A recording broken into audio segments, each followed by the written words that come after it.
السلام عليكم. النهاردة هنقدم وصفة مثالية لكل محب الحلويات بمكونات بسيطة وطريقة تحضير دقيقة تضمن معاك ان هي تطلع معاك بجد تحفة ومظبوطة جدا من اول مرة، وبجد مش خطيرة تحفة، والقوام بتاعتها والنكهة خطيرة. تابعينا خطوة بخطوة تعملي احلى كيك كوكيز مش خطير، بجد تحفة فنية. يلا بقى نشوف المقادير. كوبايه ونص سكر، سكر بني، انا مش متوفر عندي سكر بني، حطيت عليها معلقه ونص عسل اسود وقلبتهم مع بعض كويس جدا لما بقى السكر كده كله بقى رطب واخد كله مع بعض وتجانس مع بعض. وصلت للسكر البني بالظبط وبقى جميل جدا. بعد كده عندي 200 جرام زبده، وزنهم على الميزان بالظبط 200 جرام زبده. قطعهم بقى قطع صغيره تكون بحراره الغرفه لينه جدا عشان تختلط بسرعه جدا مع السكر بتاعنا ويدوب كله مع بعض. لو انت ما قدرتيش ان انت تعمليها مع بعض ممكن تستخدمي عندك المضرب او مضرب البيض يعني، او اللي هي المضرب اليدوي، لحد ما يختفي تماما السكر مع الزبده تماما، لما توصلي للقوام ده ما يكونش فيه اي تكتلات للزبده ولا السكر. بعد كده هتنزلي ببيضتين، ممكن تنزلي ببيضه واحده بس انا فضلت ان انا اعملها ببيضتين، هي تمشي ببيضه بس هي ببيضتين احسن، قوامها احسن. وعليها معلقه فانيليا وتقلبيها مع بعض كويس جدا لحد ما يختفي معاكي البيض تماما، ما يبقاش فيه معاكي اي حاجه للسكر ولا للزبده ولا للبيض. بعد كده هنحضر عندنا الدقيق بتاعنا. معايا 3 كوبايات دقيق، وحطيت جنبي كوبايه بقيت باخد منها حبه حبه.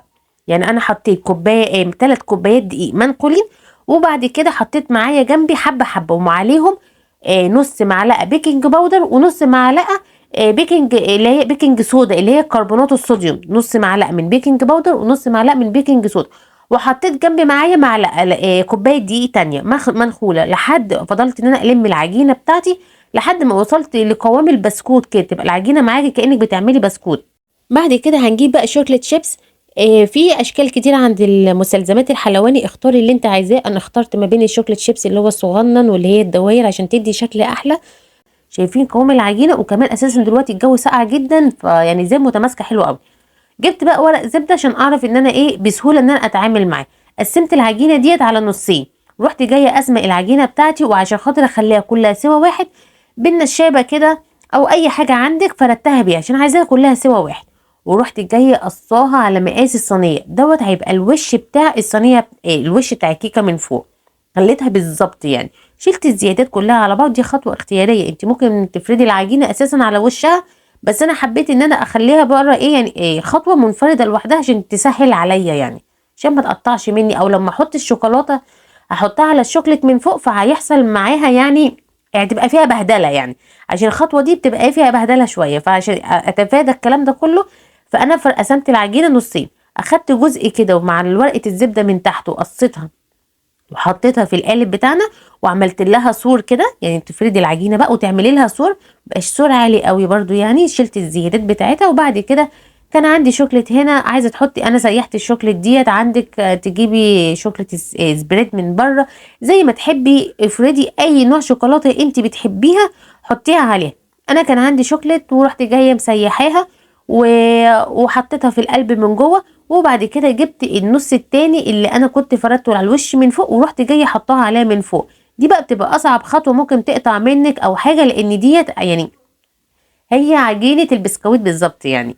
بس كده خلاص، سويها من فوق كويس. وبعد كده حطي بقى شويه كمان من فوق شوكليت شيبس كده من فوق، ودخليها الفرن على حراره 170 حوالي بالظبط كده. اخدت معايا 35 دقيقه. ولما لقيتها استوت معايا والحروف كلها استوت معايا ولعت عليها الشوايه من فوق بالظبط دقيقتين.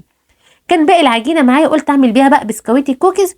ورحت جايه القالب دوت عشان مش قالب سيليكون يعني مش هيطلع معايا البسكويت، فاديتها كده مسحه زيت من تحت وفردت العجينه زي ما انتم شايفين. لو يعني مثلا نخليه رفيع شويه، انا هنا كان معايا تخين شويه يعني عشان كنت لسه بجرب القالب فمش عارفه المقدار بتاعه كويس، اول مره ان انا استخدمه. ف... فحطيت بقى البسكوت بتاعي فيها ودخلته مع الصينيه بالظبط حوالي نص ساعه، 30 دقيقه بالظبط. طالعه بالجمال ده بجد، رهيبه رهيبه رهيبه. الاطفال حبوها جدا وتحفه تحفه. الشوكليت بتاعتها كده باظت كده وجميله جدا وغنيه قوي قوي. المهم سيبيها لما تبرد.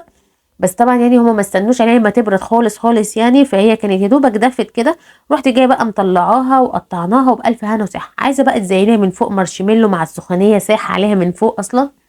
لو عايزه تحطي عليها شوكليت من فوق كده تزينيها بيها، بس هي الصراحه مش محتاجه اي حاجه تانية. طعمها مسكر وحلو، بس ما نكترش منها قوي يعني عشان انا السكر كتير وعليها شوكليت وكده. فانا عن نفسي ما فضلتش ان دوبك اللي ياخد منها قطعه صغننه كده جنب كوفي، جنب شاي بلبن، يعني حاجه بسيطه كده يعني. بالنسبه لي كانت هي القطعه الصغننه وجبه فطار حلوه قوي. شايفين الجمال بجد؟ تحفه تحفه. لو عجبكم الطريقه والفيديو ما تنسوش تدعمونا بالاشتراك في القناه واللايك والشير. شايفين الجمال؟ حاجه كده فاخر من الاخر. كل سنه وانتم طيبين. كل عشاق الشوكولاته يجمعوا في الكيكه دي. بجد كيكه رهيبه جدا جدا جدا. احلى كيكه كوكيز تعمليها بالطريقه دي، طريقتها سهله جدا، مقادير مظبوطه.